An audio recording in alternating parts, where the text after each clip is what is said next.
Following on from my tune A Few Things that I put up on YouTube a few days ago, I was going to show you basically how I went about it using the live loops function of GarageBand. It's very, very powerful, and I'm going to show you how I sort of went about that. The various processes, things like collecting sounds and how I edit those and make them into loops and all that. So the first thing I had to do was to settle on a tempo, which I decided to be 1/4/4. All things. Now you can see here a sort of a view of my tracks in terms of the loops here. The track view you can also look at, so that's essentially what I put in by pressing on the loops and letting them repeat and all that sort of thing. And then I had my lead vocals here, those two little blue boxes above the green there. Electric piano, a complete track. I just recorded something over the top. That's a good way of hiding those loops from being just the same each time. If there's something slightly different across the top of those, like for instance the vocals, the electric piano, it just sort of gels it all together. So I've got that. I've got an Alchemy synth part that I put on and a Hammond organ. You can never fail with a Hammond. So I'll just briefly show you those loops. I had something like this.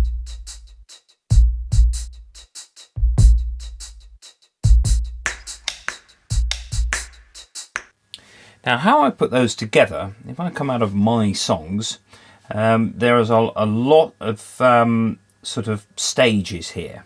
If I go into the main drum palette, now what I did was I recorded my sounds, like my fist against the nice wooden panel on the stairwell of my house, and things like finger clicks and the light switches and all that sort of thing. I basically recorded, as some of you are probably thinking, well, why don't you just use the sampler and address it via the keyboard so you could change the tempo afterwards? And well, I thought of doing that, but I also wanted samples of different volume levels. So you get a sort of t and a t, t, t, and you could cut and use those to make a dynamic sounding drum beat. And I decided that I would do it by just using the track view and just doing lots of cutting and pasting of audio files. So I have something like this.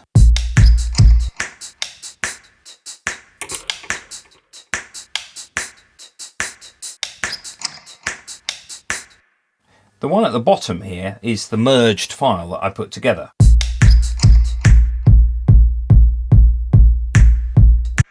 Sorry, it's just the kick drum. That's right, I put the kick drum and then I did so many stages here. I kind of forgotten what I did. And that's a good thing as well. In a way, if you sort of you're working through to get something, it's because it was an idea that you had at the time. So trying to go through and replicating what you did, it's kind of not really the point of this. Obviously, I'm showing you what I did here, but I've got the finger click, for example. Now, what I did was I edited out the audio files so that you would see essentially the start of each file absolutely on the bar line, and you can do that quite easily on here. The edit facilities for this are really quite good. You can go to open this up until it says snap to grid off at the top here, and then you can just make your single sounds. Now I put them through a reverb. If I go to my track settings, there's a little reverb at the bottom here. That can also help when you are trying to edit out the end of your sound. So if you've got a click in a corridor or something, there's obviously going to be a bit of ambience there, and if you cut it off immediately, you'll notice. But if you put a bit of reverb on, you won't.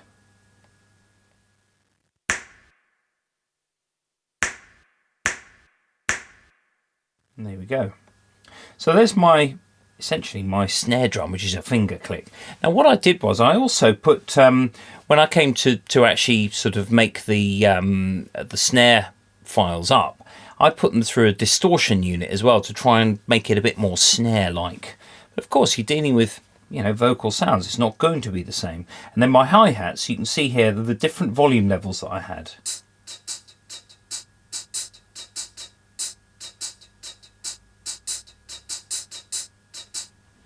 So you can get that sort of like a realistic playing of a hi-hat cymbal. I also recorded the door opening and shutting, but I don't think I used these.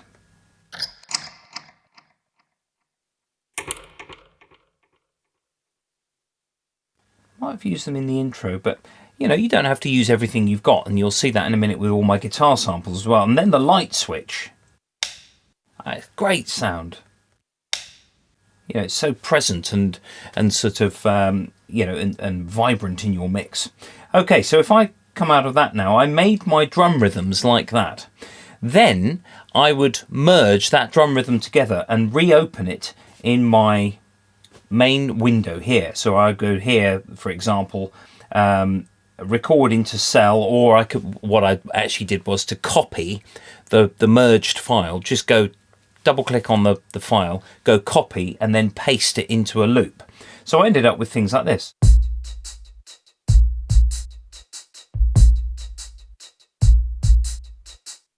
Just kick and hi-hat.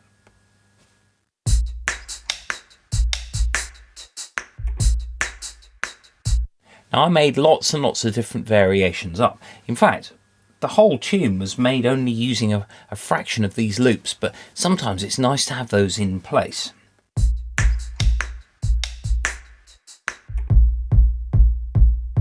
Just kick drum on its own there, so you can add other stuff.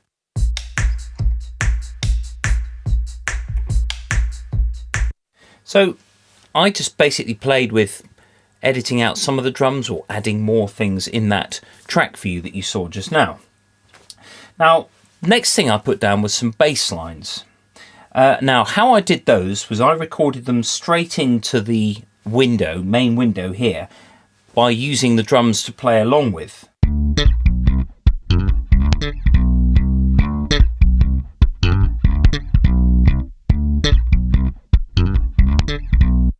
Little pops and clicks. I think the string hit the pickup or something. It doesn't matter. So one thing that's really important there is the timing, is just to get the timing of those things really sound. Now, if I'm going to demonstrate that, I've got my hybrid guitar here, which has got bass strings and guitar strings on it. So I'm going to select myself some, you know, a rhythm to play to.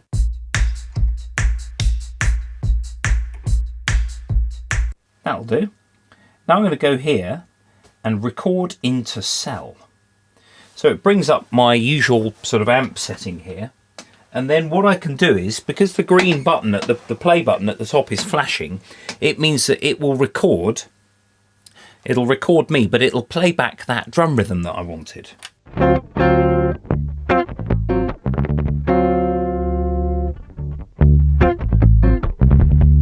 So if I press record now,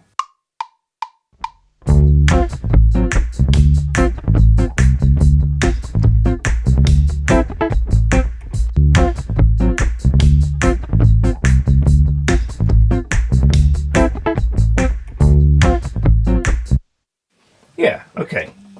I'd ideally do that a couple more times to get the timing really tight with those drums. But that's what it does. After you've recorded, it gives you a little resume of what you've just done. So, and that loop now appears here.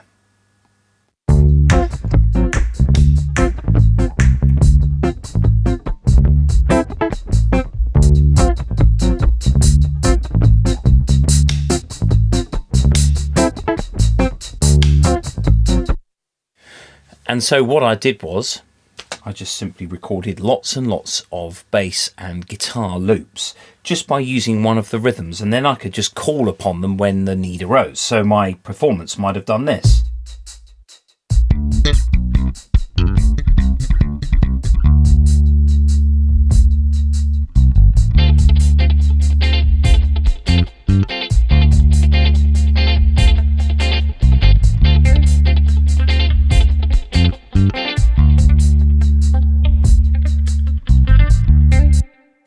So there we go. That's kind of, I've recorded a lot of lots and lots of loops. You can see them at the end of this presentation. I've just put the files of the video files of basically what I did. There's no decent sound on them because I was kind of in session, but you can kind of see roughly what I was doing there. Now, the ones along the bottom here are my vocal things, so my vocal takes. I need a few things. to get me back with you.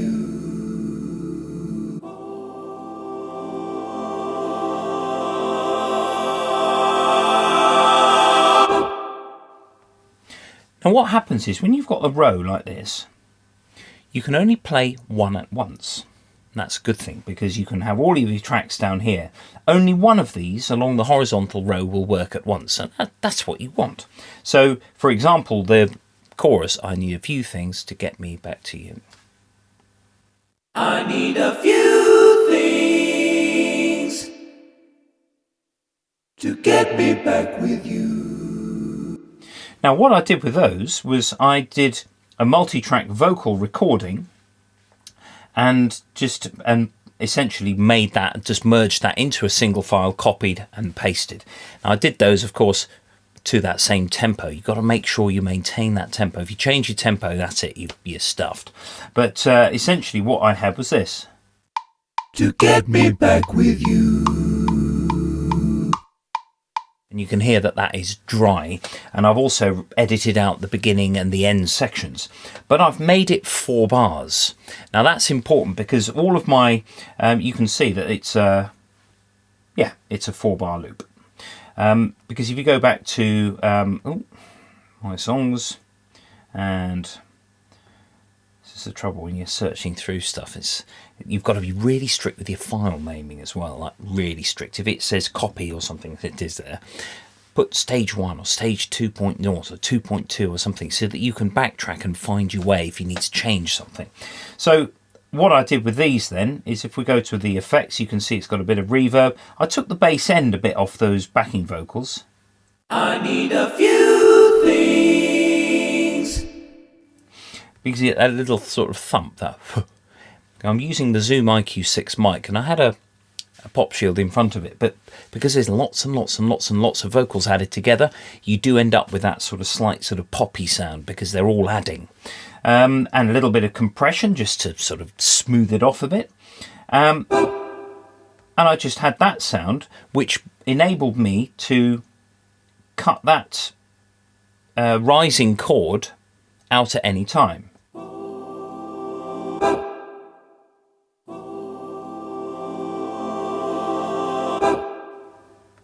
So it's a bit like an open hi-hat and a closed hi-hat. You can have the open hi-hat as long as you want, and as soon as you press the closed hi-hat button, it'll stop the open hi-hat. So that was my idea there, really. And then I just basically made my song into a performance by pressing record and then playing with the loops. I had to do a little bit of editing afterwards to make the verses and the choruses in the right place, but that's fine. I think I had too much of one thing, and I just deleted stuff just to make those vocals fit. Suitcase,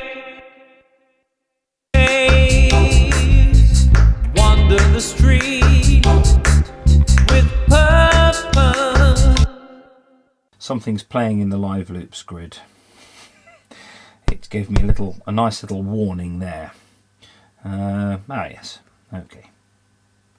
So that will get rid of that. There we go.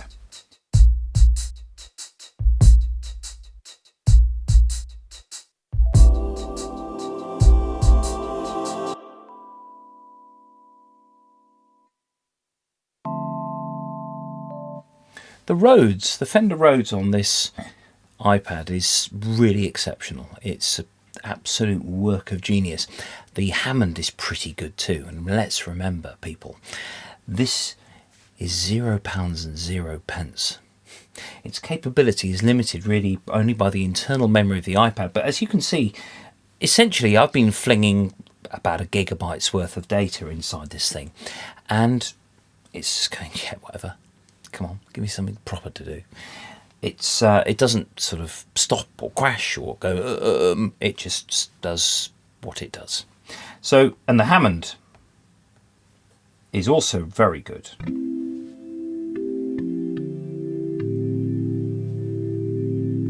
Now people go on about the stereo sort of field and how realistic a Leslie, the rotary speaker is. And well, yes, it depends on your mics, it depends on the room, it depends on the Leslie speaker, it depends on the player. The answer is, if it sounds good, just use it. And then, of course, the Alchemy synth. Now, on my original film that I made of this, I forgot to press go on the camera, but essentially it's it's just a synth.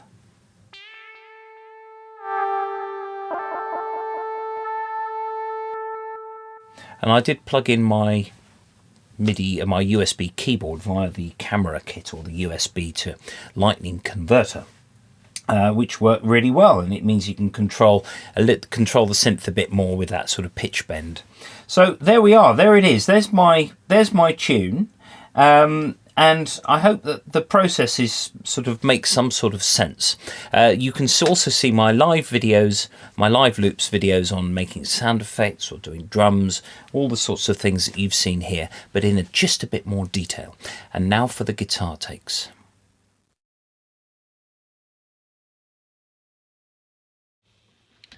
Bass parts.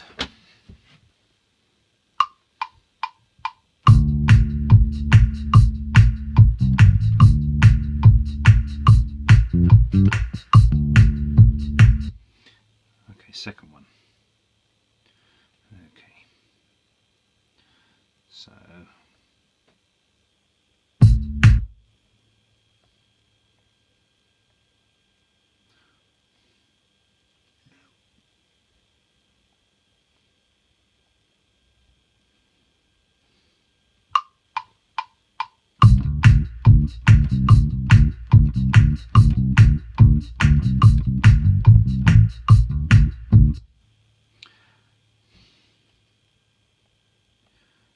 next one.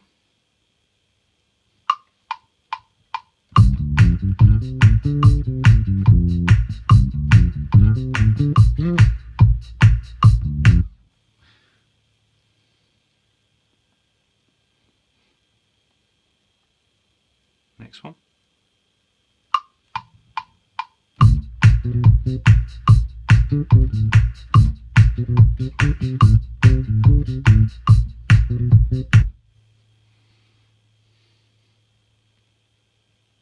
Next one.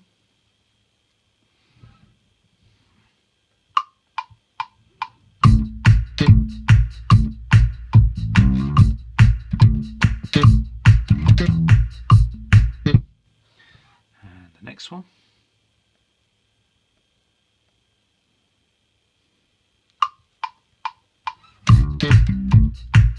I bought that. Next one.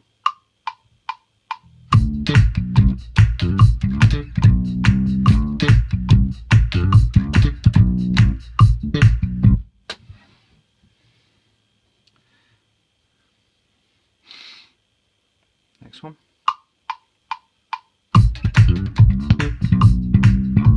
No, please no. Okay.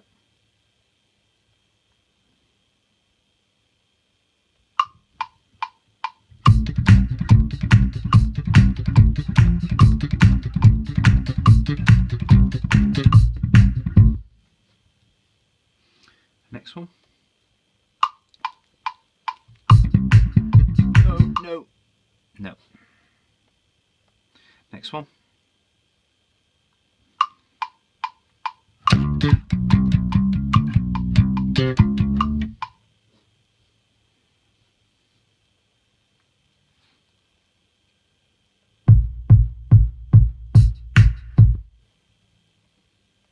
Next one.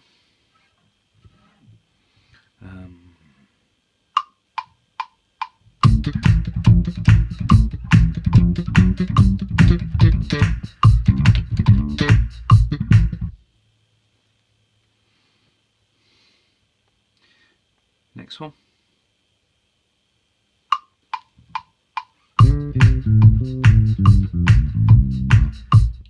Scrap that.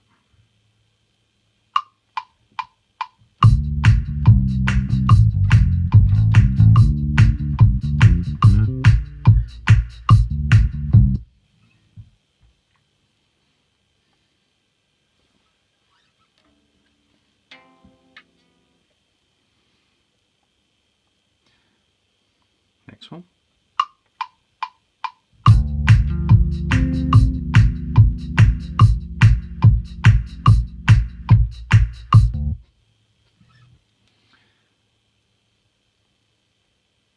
Next one.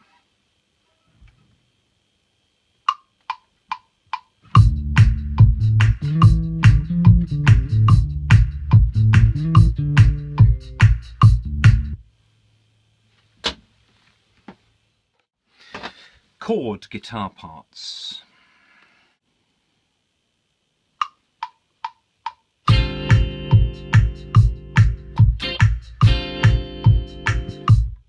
bought that one.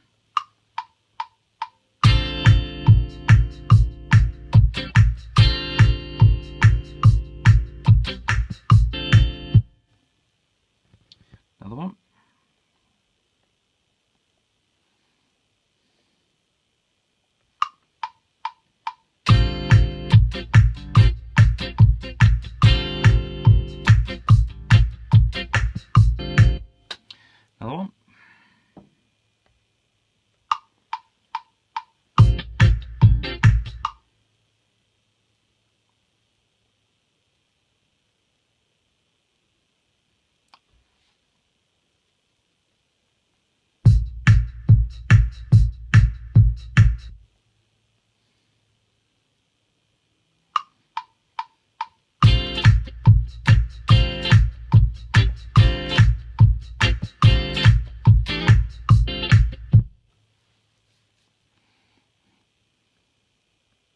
Another one.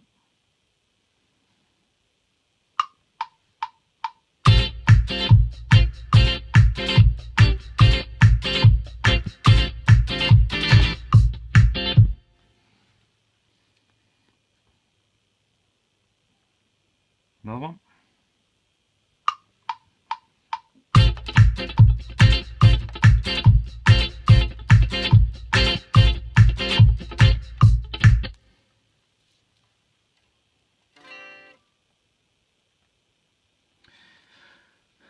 Another one. Another one.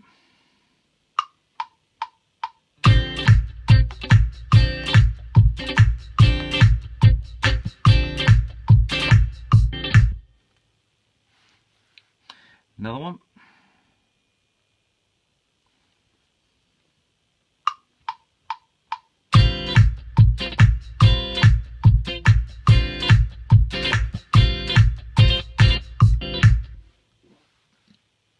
Another one. Oh.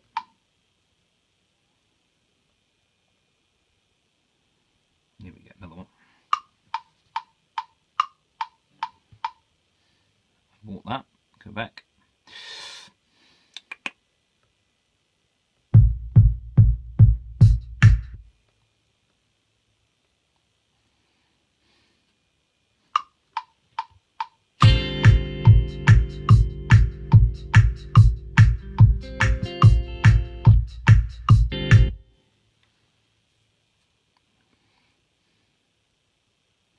Another one.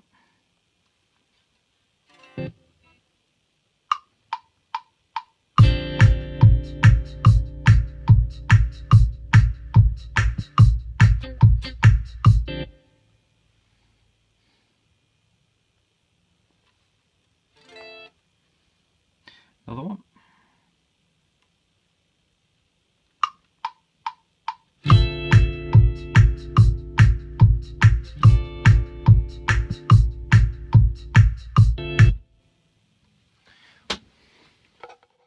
Rhythm guitar parts.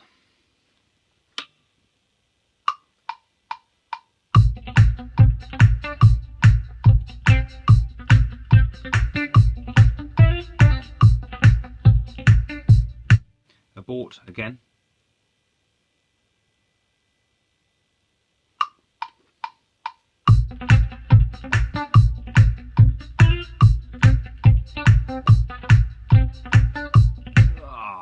Once again.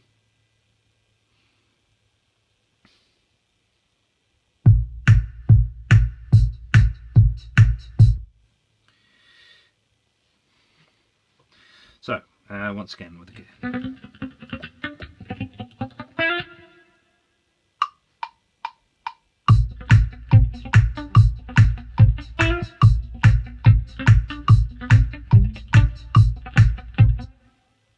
Second part.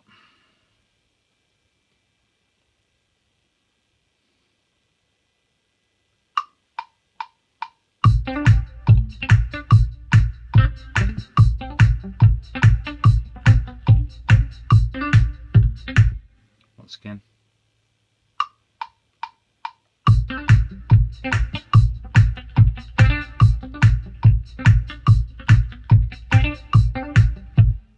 Cool. Next part.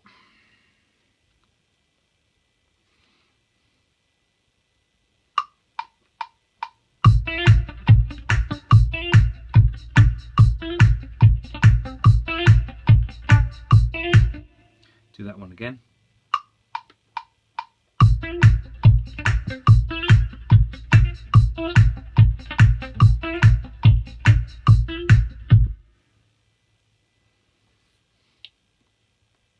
Another one.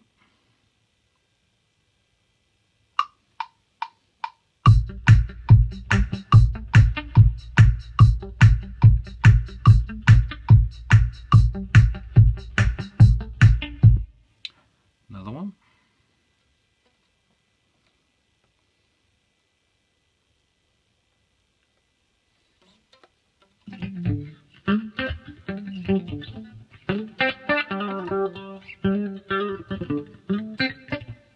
Here we go.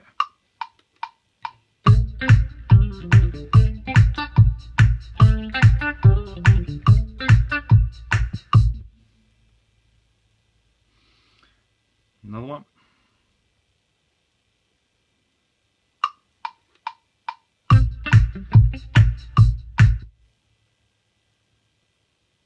And again.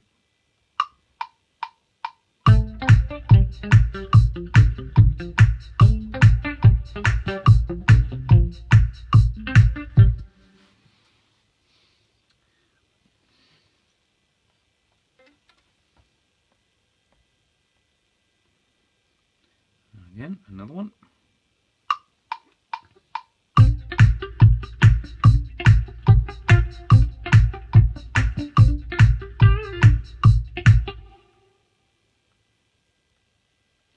Another.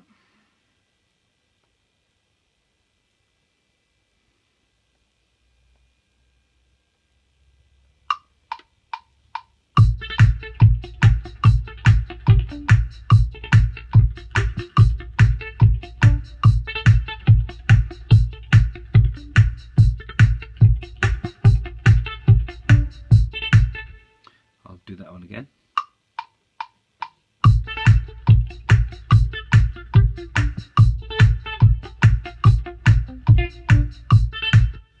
Again.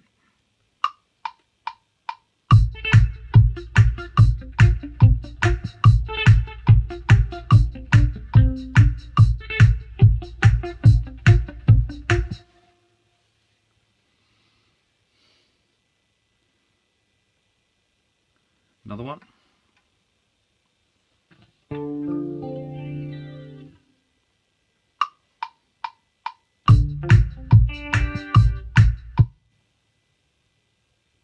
And again.